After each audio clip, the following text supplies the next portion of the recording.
Hello, nice to see you on my channel, Hearts and Shadows. Enjoy watching. My name is Robert. 5 months after my wife passed away, I made up my mind to sell her car. It had just been sitting there in the driveway since the day she died, untouched. I figured it was time to let it go.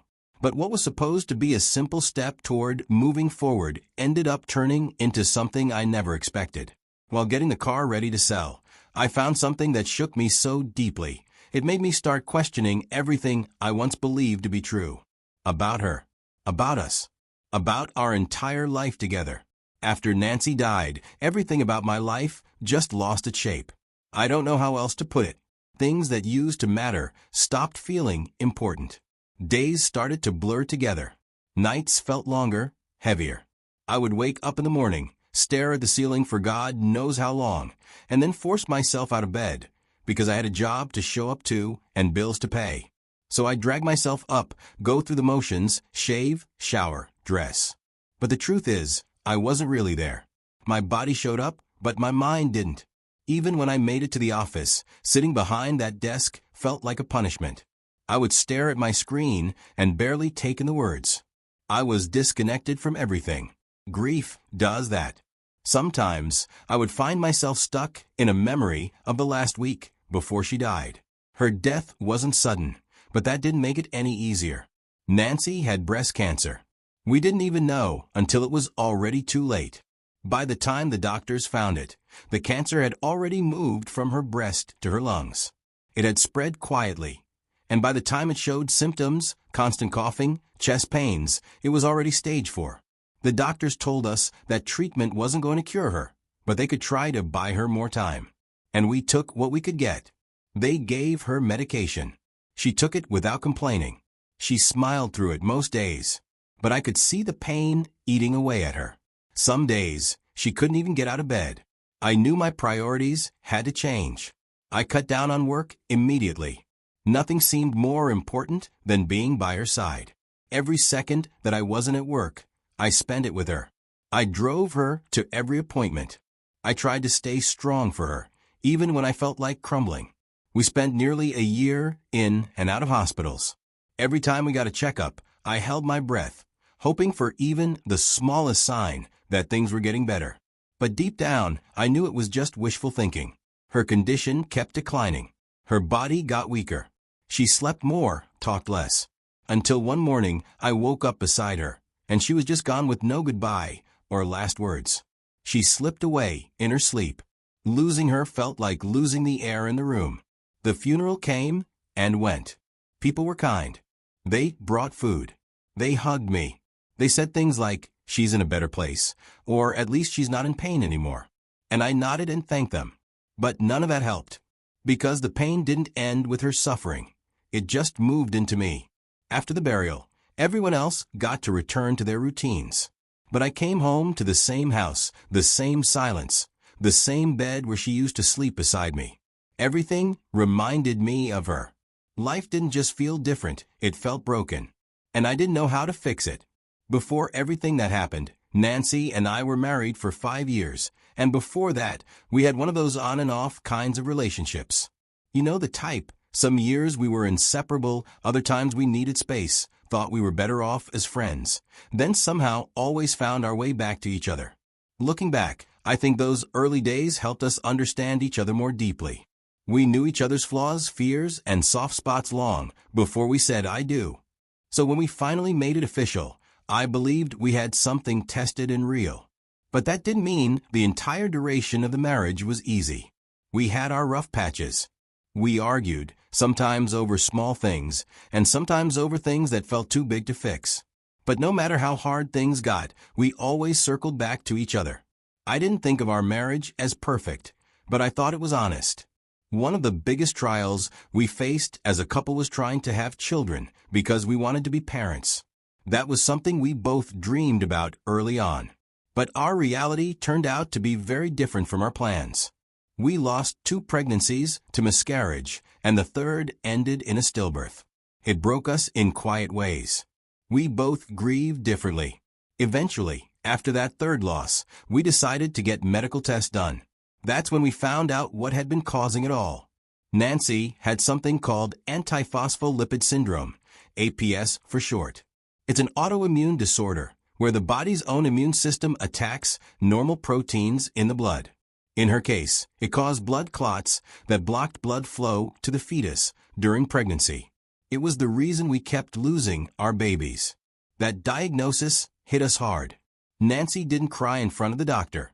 She acted strong until we got home. She curled up on the couch that night and just broke. And I didn't have the right words. I just sat there holding her and feeling helpless at the same time. After that, we made the decision to stop trying for biological children. It wasn't really a discussion. We both knew we couldn't go through another loss like that again. At one point, we started talking about adoption. We even looked at some agencies online, but every time we got close to taking the next step, we couldn't agree on the process. Our hearts were in it, but our paths kept missing each other. Eventually, the conversations just stopped happening. Not because we didn't care, but because it hurt too much to admit we were stuck. That chapter of our lives left deep marks on both of us. It was like carrying around a weight no one else could see. We smiled for the world, showed up to birthdays and baby showers, and said we're doing fine when people asked. But inside, we were both nursing wounds that time alone wasn't healing. I guess I'm saying all this because I want you to understand our marriage wasn't always full of sunshine, but we loved each other through a lot. After Nancy passed, the days that followed felt like a blur. The house we shared didn't feel like a home anymore. It felt like a museum of her. Her toothbrush was still in the bathroom cup. Her favorite sweater was still draped over the couch, where she always curled up to read. Her perfume lingered faintly in the closet. I would walk into the kitchen and see her favorite mug, and it would feel like my chest was being ripped open all over again. Every corner of that house whispered her name. I thought about moving. A few times, I even opened up the laptop and started browsing apartments in other cities, other neighborhoods, anywhere that might feel like a clean slate. But it was too much. Too many decisions, too many unknowns, too much fear of leaving behind the last traces of her. Even though being surrounded by her things made me hurt, the thought of not being surrounded by them somehow hurt worse. 3 months after she died, I forced myself to start packing her things. I started with the bedroom, her drawers, her side of the closet, her nightstand. Every item I touched felt like I was peeling away part of her existence. I didn't throw anything away. I couldn't. Instead, I boxed them all up and moved them into the guest room. I told myself I'd figure out what to do with them later, but deep down, I think I just needed her to still be somewhere in the house. Somewhere I could close a door and pretend she wasn't completely gone. And when you're surrounded by the pieces of the person you lost, moving forward feels like a betrayal. I wasn't ready to let go. I don't even think I knew what letting go meant yet. All I knew was that every night I went to bed in that room alone, and it didn't feel like healing, it felt like surviving. It took me 6 full months after Nancy died to finally make the decision to sell her car. Up until then, it had just been sitting in the driveway, untouched. The tires were starting to flatten a little, and dust had gathered on the windshield. That car was a piece of her. Every time I passed by it, I felt like I was walking past her memory. I would sometimes go out there late at night or early in the morning and just sit inside it. I wouldn't even start the engine. I'd just sit in her seat, close the door, and breathe. It still smelled like her. Her lip balm was still in the console. Her sunglasses were in the glove box. And for those few quiet moments, I felt like she wasn't completely gone. Sometimes I would cry in there. Other times, I'd sit in silence, staring out the windshield, thinking about nothing and everything all at once. Then, when it felt like enough, I'd wipe my face, take a deep breath, and go back inside the house like nothing happened. But after 6 months, reality started sinking in. The car wasn't being used. It was just taking up space and slowly falling apart. And I realized that holding on to everything she left behind wouldn't bring her back. It wouldn't stop the grief from coming, and it definitely wouldn't help me heal. So I told myself, it's time. I was going to clean it up, take some photos, and put up for sale on one of those local car listing sites. That morning, I woke up early with a plan in mind. I grabbed a bucket, some soap, and a sponge.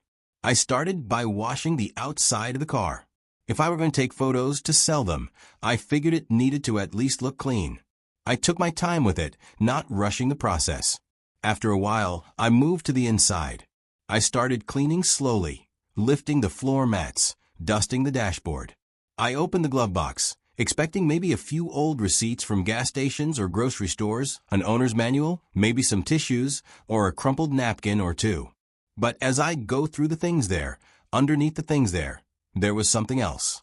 A small, slightly bent, worn-out journal. The edges were frayed, and the cover had faded, but I recognized it the moment I saw it. It was Nancy's. She'd had it even before we got married. I remembered seeing her scribble in it during quiet evenings, curled up on the couch, or sitting at the dining table with a cup of tea. I never really knew what she wrote in there, and I never asked. That was her private space. Holding it now felt like finding a piece of her, frozen in time. I opened the journal, and the moment I saw her handwriting on the first page, it brought back so much memories. I didn't know what I would find in those pages, but I wanted to keep reading. I wanted to feel close to her again. At that point, I didn't realize the weight of what I was about to uncover. Back then, I never opened her journal. I respected her space. The first few pages were soft. She was writing about her goals, the things she still wanted to do, places she hoped we'd visit together. Then there were pages filled with doubts, self-questioning, wondering if she was enough, wondering if she was doing the right things with her life. She wrote about her fears, too, things I never even knew bothered her. Not just the big ones like sickness or death, but small ones, like not being able to make her parents proud, or the fear of losing herself in marriage. She'd never said those things to me out loud. She kept them in this book. She also wrote about the quiet moments between us that I had completely forgotten or just hadn't noticed. After our first miscarriage, I'd scrolled on my phone during most of the meal. She wrote how she wanted to talk, but decided to stay silent because I looked tired. Reading that broke something inside me. It was like I was learning about a version of our marriage I hadn't even realized existed. Like I'd lived only half of it, and she'd carried the other half on her own. I skipped around at first. Some entries felt like daily reflections, nothing too serious. But then I landed on a section she wrote after our second miscarriage. That entry stopped me cold. She wrote that after the diagnosis, she felt broken both physically and emotionally. She said we started drifting during this time.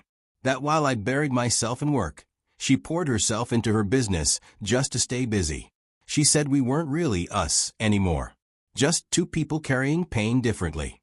And in that space, she reconnected with someone from her past, her ex. I would come to find out that he was also married at the time. At first, she said he was just someone to talk to, someone who understood. And then it turned into something else. She wrote about the times they met up, the long conversations that turned into confessions, then touches, then more. She said being with him brought back who she used to be before she felt like a shadow of herself. Reading that, there's no way to explain it. I kept reading even though every part of me wanted to slam the book shut and forget it existed. And the betrayal didn't end there. She wrote that even after her cancer diagnosis, even when we were going to the hospital together and I was cutting back on work just to sit beside her, she was still seeing him, still texting him, still letting him visit. That last part knocked the wind out of me. Because now, I remembered seeing him in the hospital one afternoon. He brought her flowers and stayed for about 10 minutes. I thought he was just an old friend checking in. I even shook his hand. The journal made that moment feel like a bad joke. She kept writing in the journal until her illness made it too hard. The last few entries were short and scattered. But even there, she never confessed directly to me. I went back into the house, holding that journal.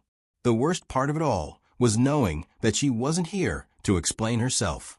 And that silence started to eat at me more than her death ever did. Over the next few days, I felt a different kind of pain. This was heavy.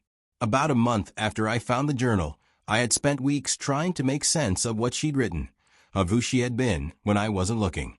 I wasn't eating much either.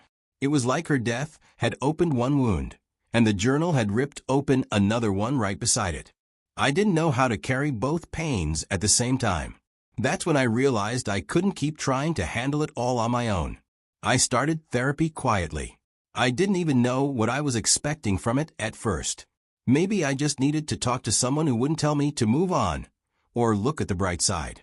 What I got instead was a space to sit with my feelings without being judged. Week after week, I began unpacking the layers, my grief, the betrayal, my guilt, the pressure I'd put on myself to be okay for everyone else. The therapist didn't offer magic answers, but they helped me understand that it was okay to feel angry and heartbroken at the same time. I learned that I could grieve the person I loved while still acknowledging that she'd hurt me. I could carry both truths. Little by little, I started feeling lighter, but no longer buried under the weight of everything. I stopped seeing myself as just the man who lost his wife or the man who was cheated on. I started seeing myself as someone who was allowed to begin again. I eventually sold the car when I was ready to let it go. I boxed up most of Nancy's belongings, too. Some things I donated, some I quietly threw away. Those steps felt huge, and they weren't easy, but they marked a turning point for me. I don't see myself as a victim anymore. Life dealt me something hard, yes, but I didn't stay stuck there. I did the work. I showed up for myself. I chose to keep living and not just surviving.